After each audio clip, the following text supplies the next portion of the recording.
Hello बच्चों। मैं आज आपके लिए जो कहानी लेकर आई हूँ, मुझको पूरी उम्मीद है कि उसको सुन के आपको बहुत मज़ा आने वाला है। कहानी का नाम है चूहिया का स्वयंवर। स्वयंवर यानी शादी। आ रही है ना हंसी? चूहिया की शादी की बात सोच के ही हंसी आ रही है ना आपको? पूरी कहानी सुनकर और भी मज़ा आने वाला है, तो सुनो। गंगा नदी के किनारे तपस्वियों का, ऋषि मुनियों का एक आश्रम था। वहाँ याज्ञवल्क्य नाम के एक मुनि रहते थे। मुनि एक दिन नदी के किनारे जल लेकर आचमन कर रहे थे। आचमन करना मतलब नहा के ऐसे हथेली में पानी लेके देते हैं ना, सूर्यदेव को अर्पण करते हैं, इस तरह से कर रहे थे। जैसे ही उन्होंने हाथ में पानी भर के हाथ फैलाया कि ईपर से एक चूहिया गिरी उनके हाथ पर। अब वो चूहिया कहाँ से गिरी होगी? वो उस चूहिया को लेकर एक बाज यानी ईगल उसको लेके उड़ रहा था और उसकी पकड़ से छूट के सीधा मुनि के हाथ में गिर गई वो चूहिया। मुनि ने उसको पीपल के पत्ते में लपेटकर अच्छे से किनारे सुरक्षित रख दिया और गंगा जल में स्नान कर लिया। चूहिया में अभी भी थोड़े से प्राण बचे थे, तो मुनि को दया आ गई। नहाकर जब वो आए, उन्होंने पत्ते को खोलकर देखा तो वो सांसें ले रही थी। तो मुनि ने अपनी तपस्या के, अपने शक्ति के प्रभाव से उसको एक कन्या का रूप दे दिया, एक लड़की बना दिया उसको, और घर ले जाकर अपनी पत्नी को कहा कि इसको अपनी बेटी की तरह पालना। उनके कोई संतान नहीं थी, कोई बच्चे नहीं थे उनके, इसलिए मुनि की पत्नी ने बहुत प्यार से उसको पाला और धीरे धीरे 12 वर्ष तक वो उनके आश्रम में पलती रही।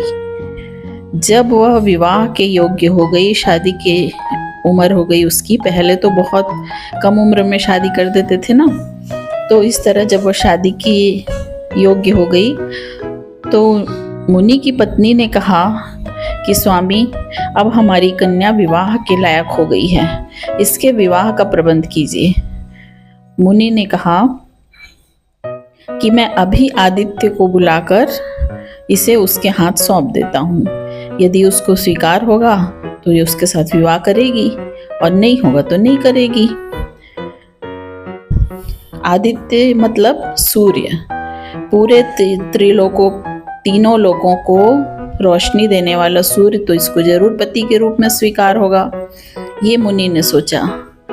जब बुलाकर उसको पूछा कि तुम्हें ये आदित्य स्वीकार है पति रूप में, तो पुत्री ने कहा कि नहीं पिताश्री, यह तो आग जैसा गर्म है, मुझे बिल्कुल स्वीकार नहीं, इससे अच्छा कोई वर हो तो बताइए। मुनि ने सूर्य से ही पूछा कि आपको अपने से अच्छा कोई वर अगर पता है तो बताइए। सूर्य ने कहा, मुझसे अच्छे तो बादल हैं जो मुझे ढककर छिपा लेते हैं। तो मुनि ने बादल को बुलाया, मेघ को बुलाया और फिर अपनी पुत्री से पूछा, क्या ये तुमको स्वीकार है? कन्या ने कहा, ये तो बहुत काला है, इससे भी अच्छा कोई हो तो बुलाइए। तब मुनि ने मेघ से पूछा, बादल से पूछा कि तुमसे अच्छा कौन है, जरा बताओ। तो बादल ने कहा कि हमसे अच्छी तो हवा है जो हमको उड़ाकर 10 दिशाओं में ले जाती है। मुनि ने फिर वायु को बुलाया, हवा को बुलाया और फिर बेटी से पूछा। तो बेटी ने कहा, ये तो बड़ी चंचल है, इससे भी कोई अच्छा वर है तो उसको बुलाओ। तो मुनि ने वायु से पूछा कि तुमसे अच्छा कोई है? तो वायु ने कहा, मुझसे अच्छा तो पर्वत है जो बड़ी से बड़ी आंधी में भी स्थिर खड़ा रहता है, हिलता नहीं है। मुनि ने पर्वत को बुलाया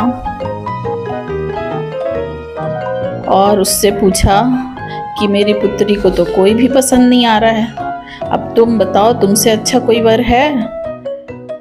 तो पर्वत ने कहा, मुझसे अच्छा तो चूहा है जो मुझे तोड़कर अपना बिल बना लेता है। तब मुनि ने चूहे को बुलाया और अपनी बेटी से कहा, पुत्री, अगर तुमको यह चूहा स्वीकार है तो इससे शादी कर लो। कन्या ने चूहे को ध्यान से देखा उसको उस चूहे में बहुत अपनापन महसूस हो रहा था और उसने कहा हाँ मुझे स्वीकार है। तब मुनि ने फिर से उसको चूहिया बना दिया और चूहे के साथ उसकी शादी कर दी। तो इस कहानी से क्या शिक्षा मिलती है आपको?